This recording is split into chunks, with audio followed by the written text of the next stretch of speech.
Hi students, இப்போ நம்ம பார்க்கக்கூடியது 12th physicsல 3rd unit என்னது magnetism and effects of electric current. So இந்த யூனிட்ல இருக்கக்கூடிய most important 2 mark, 3 mark and 5 marks பார்க்க போறோம். So இது weekly test இருக்கட்டும்,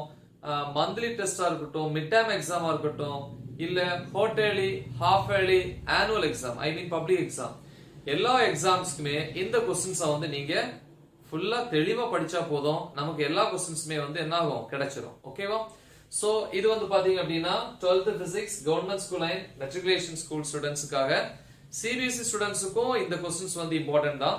பட் இதுல யூஸ் பண்ணிருக்க கூடிய क्वेश्चन நம்பர்ஸ் வந்து நம்ம matric and government school text புக்ல இருக்கக்கூடிய numbers okay see unit 3 magnetism and magnetic effects of electric current so ஒன்னு டீடைலா பாப்போம் First one, 2 marks பொறுத்த வரைக்கும் book back ல Roman letter 2 ல first question what is mean by magnetic induction question number 2 define magnetic flux and unit magnetic flux definition எழுதுங்க formula எழுதணும் அதுக்கு அப்புறம் அதோட unit then question number 4 state Coulomb's inverse law inverse square law னு சொல்லுவோம் statement அதோட சேர்த்து வந்து என்ன எழுதணும் formulaவும் எழுதணும் next question number 5 what is magnetic susceptibility formula கண்டிப்பா எழுதுங்க யூனிட் எழுதுங்க 6th one state Biot-Savart law statement plus formula 8th question state ambient circuit law so இதுக்கும் statement இருக்கு அதே மாதிரி formula இருக்கு so அதையும் எழுதணும் next question number 13 define ampere சரியா so அந்த definition கரெக்ட்டா எழுதுங்க அதே நேரத்துல அதுல வரக்கூடிய value 2 into 10 power minus 7 newton per meter அப்படினு இருக்கும் so அந்த value தான் நமக்கு அது வந்து keyword அப்படினு சொல்லுவோம் 14th one state Fleming's left hand rule then question number 15 is an ammeter connected in series or parallel in a circuit y ammeter பொதுவா எங்க கனெக்ட் பண்ணுவோம் external circuitல சீரிஸ்ல தான் கனெக்ட் பண்ணுவோம் என்ன ரீசன் சீரிஸ்ல வந்து current constant so அதனால வந்து என்ன பண்ணுவோம் எக்ஸாக்ட்டா இது வந்து மெஷர் பண்ணோம் okay so the main reason question number 20 how is galvanometer converted into an ammeter and a voltmeter எப்படி galvanometer ammeter மாத்துறது voltmeter மாத்துறது ammeter எப்படி மாத்துறது ஒரு galvanometer கூட ஒரு small resistance வந்து parallel கனெக்ட் பண்ணோம் அப்படினா ammeter மாறிரும் high resistance வந்து சீரிஸ்ல கனெக்ட் பண்ணோம் அப்படினா அது voltmeter மாறிரும் 3 marks பொறுத்த வரைக்கும் Roman letter 2 and Roman letter 3 அதுல Roman letter 2 ல question number 18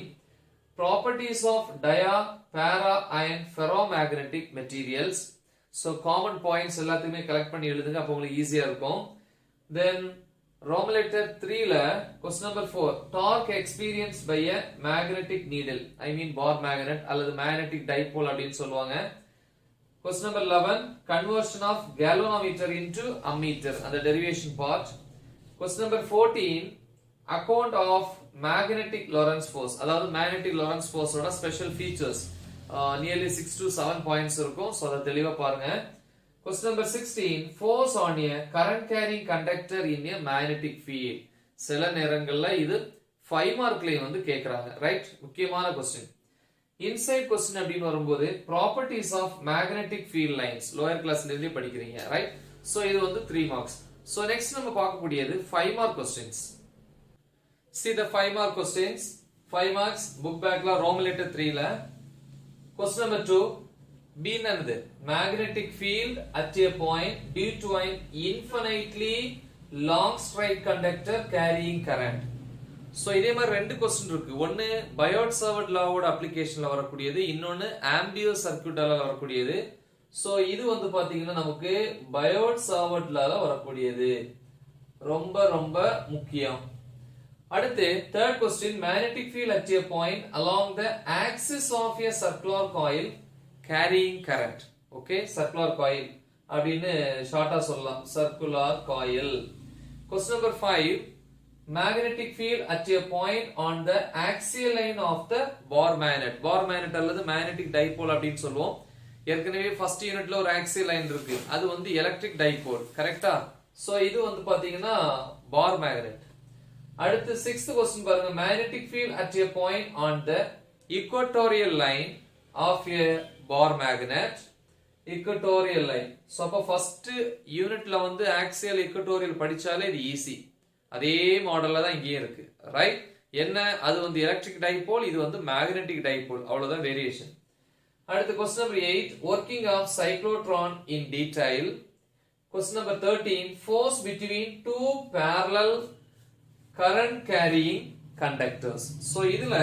ரொம்ப முக்கியம் அப்படின்னு பாத்தீங்கன்னா இது சொல்லலாம். அதே மாதிரி ஒர்க்கிங் ஆஃப் சைக்ளோட்ரான் சொல்லலாம்.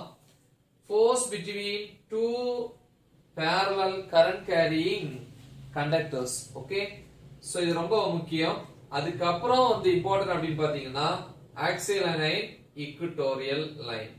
சரியா? சோ இப்ப ஆவரேஜா படிக்கக்கூடிய ஸ்டூடண்ட்ஸ் இந்த செகண்ட் क्वेश्चन 5 6 அப்புறம் வந்து 8 and 13 கரெக்ட்டா கொஞ்சம் நல்லா படிக்கக்கூடிய ஸ்டூடண்ட்ஸ் வந்து பாத்தீங்கன்னா क्वेश्चन நம்பர் 3 சர்க்குலர் காயில், அடிஷனலா வந்து என்ன क्वेश्चन டான்ஜென்ட் லா. ஓகேவா? சோ மோஸ்ட்லி உங்களுக்கு நான் டிக் பண்ணி இருக்கக்கூடியல இருந்து क्वेश्चंस வந்து கிடைச்சிரும். சோ நல்லா பிராக்டீஸ் பண்ணுங்க, மறக்காம இத உங்க ஃப்ரெண்ட்ஸ்க்கு ஷேர் பண்ணுங்க. All the best. Thank you.